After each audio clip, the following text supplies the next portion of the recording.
আসসালামু আলাইকুম। প্রিয় দেশ ও দেশের মানুষ কিংবা ভাই কিংবা বন্ধু বান্ধব যারা আমার ভিডিওটি দেখছেন, আজকে ভিডিওটি হচ্ছে আজকে আমরা কেমন ধরনের স্বাধীনতা পেলাম কিংবা কেমন ধরনের দেশে আমরা বসবাস করছি। আজকে আমাদের বাংলাদেশে যেসব অলিরা আমাদের জন্য ইসলাম নিয়ে এসেছিলেন কিংবা ইসলাম প্রচার করেছেন, যখন আমাদের বাংলাদেশে ইসলাম বলতে কোনো শব্দ ছিল না, কোনো ইসলামিক ব্যক্তি ছিল না, আজকে তাদের মাজার ভেঙে ফেলা হচ্ছে। আল্লাহ ও রাসূল তারা সর্বময় অলিদের পক্ষে ছিল এবং থাকবে, এবং পবিত্র কোরআনে মহান আল্লাহ তাআলা অলিদের নিয়ে বিভিন্ন ধরনের আয়াত নাজিল করেছেন, সেটা আমরা সকলেই জানি। তবে অলিরা হচ্ছে খোদার জাত, আল্লাহর জাত। তাদের সাথে যারা বাড়াবাড়ি করছেন তাদের ফল বেশি ভালো হবে না, কারণ অলিদের সাথে যুদ্ধ করা ক্ষমতা মানব জাতির কারো বাবারও নেই, কিংবা কেউ যুদ্ধ করবে এরকম দক্ষতা, এরকম ক্ষমতা আমাদের জানা মতে বা আমাদের চোখে পড়ে না।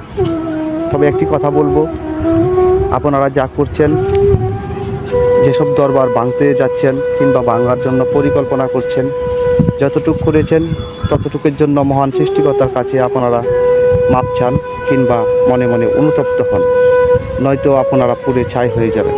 কারণ অলি হচ্ছে আল্লাহর পছন্দনীয় ব্যক্তি, আল্লাহর বন্ধু। পবিত্র কোরআনে আল্লাহ তাআলা কোথাও কোনো জায়গায় কোনো ব্যক্তিকে বন্ধু বলে ঘোষণা করে নাই, একমাত্র অলি এবং আমাদের সর্বশ্রেষ্ঠ হযরত মুহাম্মদ সাল্লাল্লাহু আলাইহি সাল্লাম ব্যতীত আল্লাহ তাআলা কাউকে কোনো সময় বন্ধু হিসাবে গ্রহণ করে নাই। তার জন্য বলবো, আপনারা ভণ্ডামি ছেড়ে, মাজার বিরোধিতা ছেড়ে আপনারা সঠিক চিন্তায় কীভাবে দেশ চলবে, কীভাবে দেশ সুন্দর হবে সেটা নিয়ে ভাবুন। একটি কথা মনে রাখবেন, অলি প্রেমে যেই সব ভাইয়েরা রয়েছেন তারা কিন্তু দুর্বল নয়, তারা যে কোনো মুহূর্তে উঠে দাঁড়াতে পারে। আর যদি অলিদের ভক্তগণ যদি বাংলাদেশে দাঁড়িয়ে যায়, তাহলে আমার মনে হয় না তাদের সামনে দাঁড়ানোর মতো সাহস কোনো ব্যক্তির থাকবে। কারণ আপনারা নিজেদের পরিবার কিংবা আত্মীয় স্বজন, ছেলে মেয়ে, বাচ্চা, বউ, ভীষণ সকল কিছু নিয়ে চিন্তা দুনিয়ার দেনে পড়ে থাকেন। একটি কথা মনে রাখবেন, একজন অলির পাগল আর আপনাদের 1000 পাগল এক সমান। তার জন্য বলবো, দেশে একটি বিশৃঙ্খলা সৃষ্টি করবেন না। আপনি হয়তো ভাবতেছেন আপনারা এত বড় মৌলবী হয়েছেন মানুষের বাড়ি খেয়ে দিয়ে, কিন্তু আপনাদের কোনো দরবার হয় নাই, রজা হয় নাই।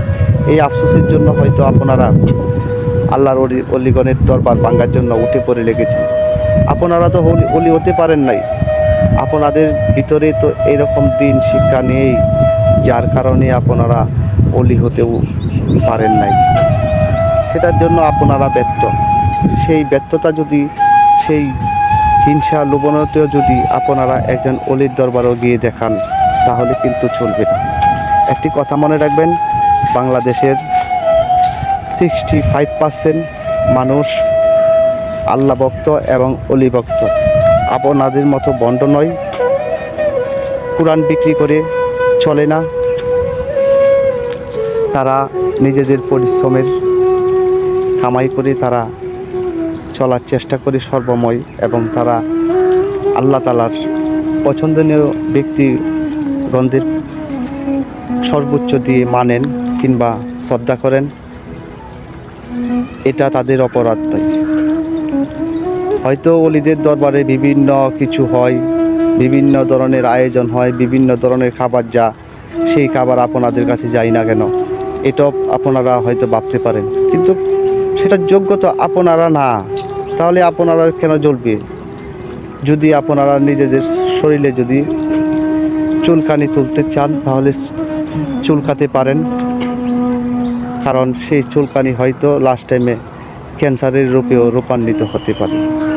একটি কথা মনে রাখবেন, বাংলাদেশ বর্তমান যে অবস্থানে রয়েছেন সেই অবস্থা খুবই ভয়াবহ অবস্থা। এখনও বাংলাদেশের মানুষ আতঙ্কের মাধ্যমে রয়েছে। আর যদি মনে করেন আপনারা অলিদের নিয়ে ব্যস্ত থাকবেন, অলিদেরকে উস্কানিমূলক অলিদের দরবারে আক্রমণ করবেন, তাহলে কিন্তু এর দাঁত ভাঙা জবাব দেওয়া হবে। জানি না আমার এই কথাগুলো আপনাদের কাছে কেমন লেগেছে, কে ভালো লেগেছে, কে পছন্দ করেছেন সেটা দেখার বিষয় না। তবে একটি কথা মনে রাখবেন, আল্লাহর ওলি ব্যতীত একজন মুসলমান হচ্ছে সম্পূর্ণ এতিম। সে পরিপূর্ণ মুসলমান কোনো সময় হতে পারবে না, আর হচ্ছেও না। তার জন্য বলবো, আল্লাহর ওলিদের বিরোধিতা নয়, আল্লাহর ওলিদের পক্ষে দাঁড়ান। সেটাই হবে ইসলামের উত্তমতম কাজ।